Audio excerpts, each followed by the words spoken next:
Hello, Jihlava Online.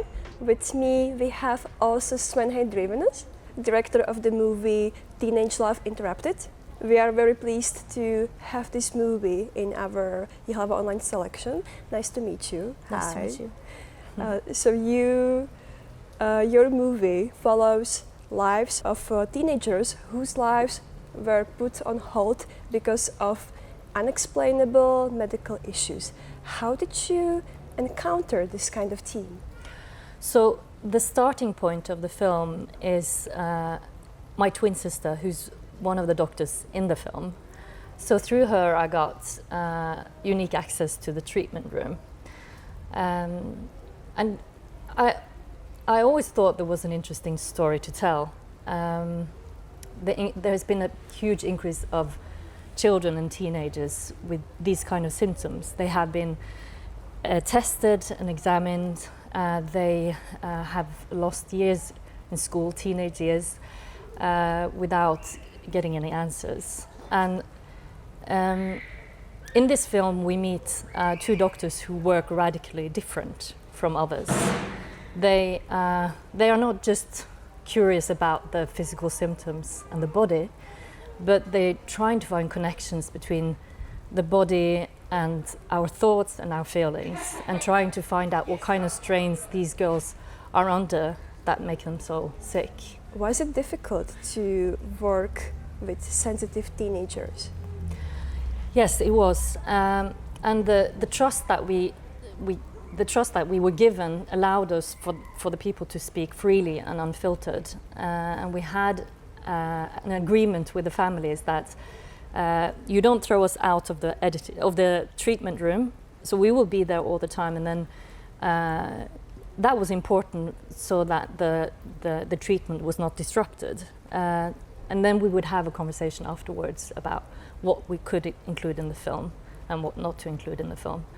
And I think the way we filmed it, we were using prime lenses on tripod, which gave us a lot of limitations.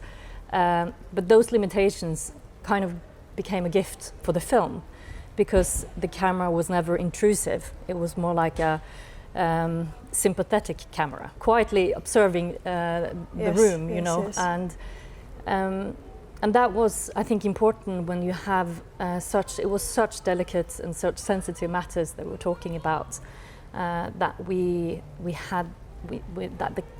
that the camera was never intrusive.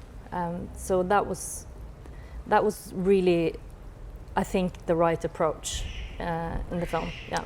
How did you pick your protagonists, the teenagers? We needed the doctors to introduce us to the families, because they were not allowed. There was sensitive information, so we couldn't just call them. So they would introduce us, saying there's a film team following us. Could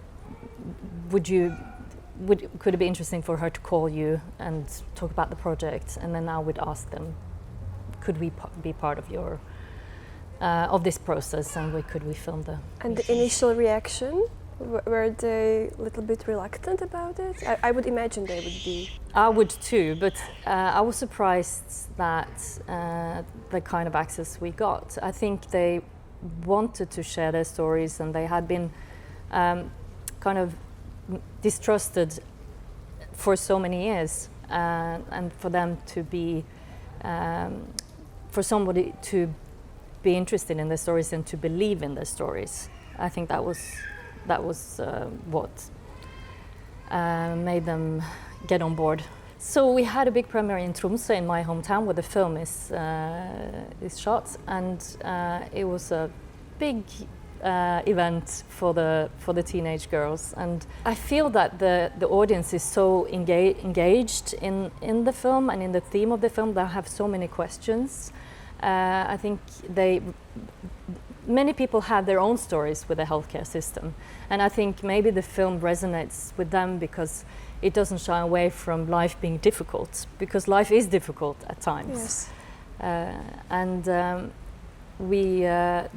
There was a a TV series made of the film in 3 episodes, yes, which was screened at the Norwegian TV2, which was seen by 850,000, which is a lot in Norway.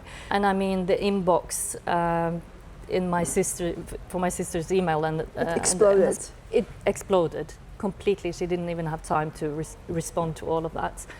And there were families who said, "Can you help my daughter?" And there were teenagers who've been watching the series together with as a family, and they have used methods in the film to treat themselves. So it was quite touching, actually. There is one teenager who has lost the ability to express herself with words, and to her, one of the doctors, Hans Peter, says that maybe you should take time and think about it. How strange of a reaction was that to see from your perspective? Yeah, so I think that exactly what he says there. He says maybe we should take the time to find those words, and I think that goes into the heart of the story, in a way, because does the healthcare system take that time? I think no. I think doctors are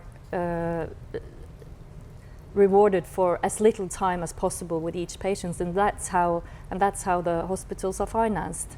It's a number of patients admitted and discharged, and the number of diagnoses, and I think that's a big problem for that patient group.